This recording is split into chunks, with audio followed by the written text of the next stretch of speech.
வணக்கம். மதிமுகம் செய்திகள். இன்றைய முக்கிய நிகழ்வுகளை பார்ப்பதற்கு முன்பாக தலைப்பு செய்திகளை பார்க்கலாம். தமிழக கடற்பசு பாதுகாப்பகத்திற்கு உலக அங்கீகாரம். முதலமைச்சர் மு.க.ஸ்டாலின் பெருமிதம். லடாக்கில் தொடரும் ஊரடங்கு. பாதுகாப்பு படையினர் தீவிர கண்காணிப்பு. தமிழக அரசின் முதன்மை செயலர் பீலா வெங்கடேசன் மறைவு. முதலமைச்சர் மு.க.ஸ்டாலின் நேரில் அஞ்சலி. வன்னியர்களுக்கு 10.5% தனி இட ஒதுக்கீடு கோரி போராட்டம் நடத்தப்படும். பாமக நிறுவனர் ராமதாஸ் அறிவிப்பு. தமிழகத்தில் 28ஆம் தேதி வரை மழைக்கு வாய்ப்பு. வானிலை ஆய்வு மையம் தகவல். தஞ்சை, புதுக்கோட்டை மாவட்டங்களில் அமைந்த பாக் வளைகுடாவில் திமுக அரசு அறிவித்த இந்தியாவின் முதல் கடற்பசு பாதுகாப்பகத்துக்கு உலகளாவிய அங்கீகாரம் கிடைத்துள்ளதாக முதலமைச்சர் மு.க.ஸ்டாலின் பெருமிதம் தெரிவித்துள்ளார். பன்னாட்டு இயற்கை பாதுகாப்பு சங்க மாநாட்டில் இது தொடர்பான தீர்மானம் நிறைவேற்றப்பட்டுள்ளது.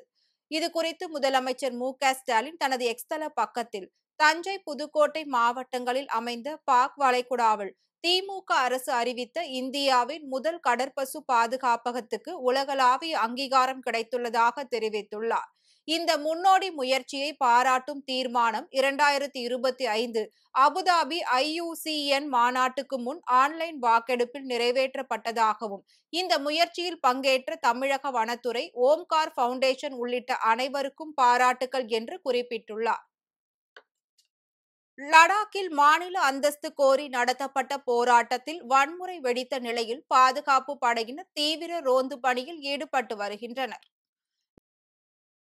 லடாக் யூனியன் பிரதேசத்திற்கு மாநில அந்தஸ்து கோரி தலைநகர் லேயில் உள்ள லே உச்ச அமைப்பு சார்பில் நடத்தப்பட்ட போராட்டம் புதன்கிழமை அன்று வன்முறையாக மாறியது. போராட்டத்தை கட்டுப்படுத்த முயன்ற பாதுகாப்பு படையினர் நடத்திய துப்பாக்கிச் சூட்டில் 4 பேர் உயிரிழந்தனர்.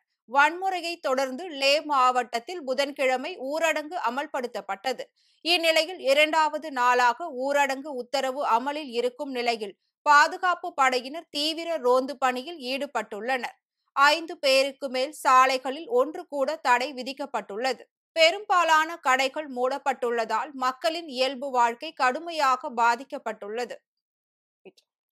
தமிழக அரசின் முதன்மை செயலாளர் பீலா வெங்கடேசனின் உடலுக்கு முதலமைச்சர் மு.க.ஸ்டாலின் நேரில் அஞ்சலி செலுத்தினார். சென்னை மருத்துவமனையில் உடல்நலக்குறைவு காரணமாக சிகிச்சை பெற்று வந்த பீலா வெங்கடேசன் புதன்கிழமை இரவு சிகிச்சை பலனின்றி காலமானார். இந்நிலையில் பீலா வெங்கடேசன் மறைந்த செய்தி அறிந்து மிகவும் அதிர்ச்சியும் வேதனையும் அடைந்தேன் என முதலமைச்சர் மு.க.ஸ்டாலின் தனது எக்ஸ்தல பக்கத்தில் இரங்கல் தெரிவித்துள்ளார். இதையடுத்து சென்னை கொட்டிவாக்கத்தில் வைக்கப்பட்டுள்ள பீலா வெங்கடேசனின் உடலுக்கு முதலமைச்சர் மு.க.ஸ்டாலின் நேரில் சென்று அஞ்சலி செலுத்தினார். தொடர்ந்து அமைச்சர்கள் K.N. நேரு, மா. சுப்பிரமணியன், கீதா ஜீவன் உள்ளிட்டோரும் அஞ்சலி செலுத்தினர். மேலும் காங்கிரஸ் கட்சியின் மாநில தலைவர் செல்வ பெருந்தகை, அதிமுகவின் முன்னாள் அமைச்சர் O.S. மணியன், தமிழக மூத்த IAS அதிகாரிகளான அமுதா, ராதாகிருஷ்ணன், கக்கன்தீப் சிங் பேடி உள்ளிட்டோரும் பீலாவின் உடலுக்கு அஞ்சலி செலுத்தினர். வன்னியர்களுக்கு 10.5% தனி இடஒதுக்கீடு கோரி டிசம்பர் 5ஆம் தேதி போராட்டம் நடத்தப்படும் என்று பாமக நிறுவனர் ராமதாஸ் அறிவித்துள்ளார். பாமக நிறுவனர் ராமதாஸ் அறிக்கை வெளியிட்டுள்ளார். கடந்த அதிமுக ஆட்சி காலத்தில் வன்னியர் சங்கம் மற்றும் பாட்டாளி மக்கள் கட்சியின் அறவழியிலான தொடர் போராட்டங்களை அடுத்து நமது முன்னெடுப்புகளாலும் வன்னியர்களுக்கென்று 10.5 விழுக்காடு தனி இட ஒதுக்கீடு வழங்கி சட்டம் இயற்றி அரசாணையும் வெளியிடப்பட்டது.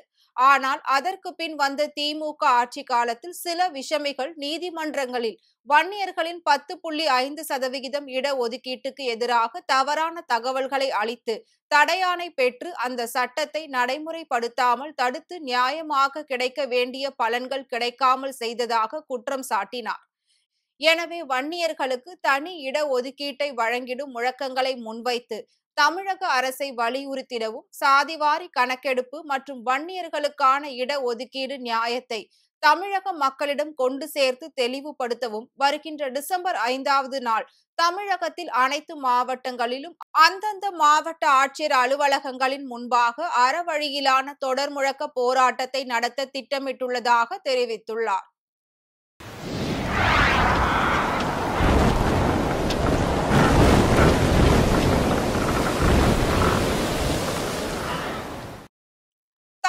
தமிழகத்தில் 28ஆம் தேதி வரை மழைக்கு வாய்ப்புள்ளதாக சென்னை வானிலை ஆய்வு மையம் தெரிவித்துள்ளது. இது தொடர்பாக வானிலை ஆய்வு மையம் வெளியிட்டுள்ள அறிக்கையில், இன்று மத்திய கிழக்கு மற்றும் அதனை ஒட்டிய வடக்கு வங்கக்கடல் பகுதிகளில் ஒரு காற்றழுத்த தாழ்வு பகுதி உருவாகக்கூடும் எனவும், இது மேற்கு வடமேற்கு திசையில் நகர்ந்து 26ஆம் தேதி தெற்கு ஒரிசா, வடக்கு ஆந்திர கடலோர பகுதிகளுக்கு அப்பால் உள்ள வடமேற்கு மற்றும் அதனை ஒட்டிய மத்திய மேற்கு வங்கக்கடல் பகுதிகளில் காற்றழுத்த தாழ்வு மண்டலமாக வலுப்பெற்று 27ஆம் தேதி வாக்கில் தெற்கு ஒரிசா, வடக்கு ஆந்திர கடலோர பகுதிகளில் கரையை கடக்கக்கூடும் எனவும் கூறப்பட்டுள்ளது. அதன் காரணமாக செப்டம்பர் 28ஆம் தேதி வரை தமிழகத்தில் ஓரிரு இடங்களிலும், புதுவை மற்றும் காரைக்கால் பகுதிகளிலும் மிதமான மழை பெய்யக்கூடும் என வானிலை ஆய்வு மையம் தெரிவித்துள்ளது. அதேபோல் கோயம்புத்தூர் மாவட்டத்தின் மலைப்பகுதிகள் மற்றும் நீலகிரி மாவட்டத்தில் ஓரிரு இடங்களில் கனமழை பெய்ய வாய்ப்புள்ளதாகவும் வானிலை ஆய்வு மையம் கணித்துள்ளது. சென்னை மற்றும் அதன் புறநகர் பகுதிகளை பொறுத்தவரையில் வானம் மேகமூட்டத்துடன் காணப்படும் எனவும், நகரின் ஒரு சில பகுதிகளில் இடி மின்னலுடன் கூடிய மிதமான மழை பெய்ய வாய்ப்புள்ளது எனவும் வானிலை ஆய்வு மையம் தெரிவித்துள்ளது. முதலமைச்சர் மு.க.ஸ்டாலின் கடந்து வந்த செய்யறிவு காணொளியை துணை முதலமைச்சர் உதயநிதி ஸ்டாலின் சமூக ஊடகங்களில் பகிர்ந்துள்ளார். உலகம் முழுவதும் அனைத்து துறைகளிலும் செய்யறிவு தொழில்நுட்பம் பெரும் தாக்கத்தை ஏற்படுத்தி வரும் நிலையில், கடந்த ஒரு மாதமாக இளைஞர்கள் மத்தியில் கூகுளின் ஜெமினி 2.5 AI தளம் பேசுபொருளாக மாறியுள்ளது. இந்நிலையில் முதலமைச்சர் மு.க.ஸ்டாலினின் AI காணொளி ஒன்றை துணை முதலமைச்சர் உதயநிதி ஸ்டாலின் சமூக ஊடக பக்கங்களில் பகிர்ந்துள்ளார். அந்த காணொளி மு.க.ஸ்டாலின் குழந்தையாக இருக்கும் புகைப்படத்தில் தொடங்கி, கடந்த மாதம் ஐரோப்பிய நாடுகளுக்கு பயணம் மேற்கொண்ட புகைப்படத்துடன் நிறைவு பெறுகிறது. சுமார் 39 நொடிகளுடன் வெளியிடப்பட்டிருக்கும் இந்த காணொளியில், இளம் வயதில் ஸ்டாலினின் கைதாகும் புகைப்படம், திமுக கூட்டங்களில் பேசுவது, மேயர், MLA, முதலமைச்சராகும் புகைப்படங்கள் இடம்பெற்றுள்ளன. விருதுநகர் மாவட்டம் ராஜபாளையம் மேற்கு தொடர்ச்சி மலை அடிவாரத்தில் உள்ள விவசாய தோப்புக்குள் புகுந்த யானை கூட்டம் வாழை மரங்கள் மற்றும் தென்னை மரங்களை சேதப்படுத்தியுள்ளது. ராஜபாளையத்தை சேர்ந்த முருகன் என்பவர் மேற்கு தொடர்ச்சி மலை அடிவாரத்தில் ஓடைக்காடு பகுதியில் வெங்கடேஷ் என்பவருக்கு சொந்தமான நிலத்தை குத்தகைக்கு எடுத்து விவசாயம் செய்து வருகிறார். 20 ஏக்கர் பரப்பளவில் உள்ள நிலத்தில் 100க்கும் மேற்பட்ட தென்னை மரங்கள் மற்றும் 1800 வாழை மரங்களை வளர்த்து வருகிறார். இந்நிலையில் இரவு நேரத்தில் தோட்டத்திற்குள் புகுந்த காட்டு யானைகள் கூட்டம் அங்கிருந்த 1500க்கும் மேற்பட்ட வாழை மரங்கள் மற்றும் 60க்கும் மேற்பட்ட தென்னை மரங்களை முற்றிலும் சேதப்படுத்தியுள்ளது. இதனால் 7 லட்சம் ரூபாய் வரை நஷ்டம் ஏற்பட்டுள்ளதாக விவசாயி முருகன் வேதனை தெரிவித்துள்ளார். மேலும் இது குறித்து வனத்துறையினரிடம் புகார் அளித்த நிலையில் அவர்கள் பார்வையிட்டும் தற்போது வரை இழப்பீடு வழங்க எந்த நடவடிக்கையும் எடுக்கவில்லை என குற்றம் சாட்டியுள்ளார். திருவண்ணாமலை மாவட்டம் செங்கம் அருகே இருசக்கர வாகனத்தின் மீது வேன் மோதிய விபத்தில் இருவர் பரிதாபமாக உயிரிழந்தனர். செங்கம் அடுத்த உச்சிமலை குப்பம் கிராமத்தை சேர்ந்த லோகேஷ், குமார் மற்றும் முத்துக்குமார் ஆகிய மூவரும் இருசக்கர வாகனத்தில் சென்றபோது எதிரே வந்த சரக்கு வேன் மோதிய விபத்தில் லோகேஷ் சம்பவ இடத்திலேயே பரிதாபமாக உயிரிழந்தார். படுகாயமடைந்த குமார் மற்றும் முத்துக்குமார் ஆகிய இருவரையும் திருவண்ணாமலை அரசு மருத்துவக் கல்லூரி மருத்துவமனைக்கு அழைத்து சென்ற நிலையில் குமார் என்பவர் போகும் வழியிலேயே உயிரிழந்தார். மேலும் உயிருக்கு ஆபத்தான நிலையில் முத்துக்குமாருக்கு தீவிர சிகிச்சை அளிக்கப்பட்டு வருகிறது. இந்நிலையில் உயிரிழந்த லோகேஷ் மற்றும் குமார் ஆகியோரின் உடலை பிரேத பரிசோதனை செய்து உறவினர்களிடம் ஒப்படைக்க பாக்சல் காவல்துறையினர் நீண்ட நேரம் அலட்சியம் காட்டி வருவதாக கூறி அவர்களது உறவினர்கள் உச்சிமலை குப்பம் கிராமத்தில் சாலை மறியல் போராட்டத்தில் ஈடுபட்டனர். சுமார் 1 மணி நேர பேச்சுவார்த்தைக்கு பிறகு அனைவரும் கலைந்து சென்றனர்.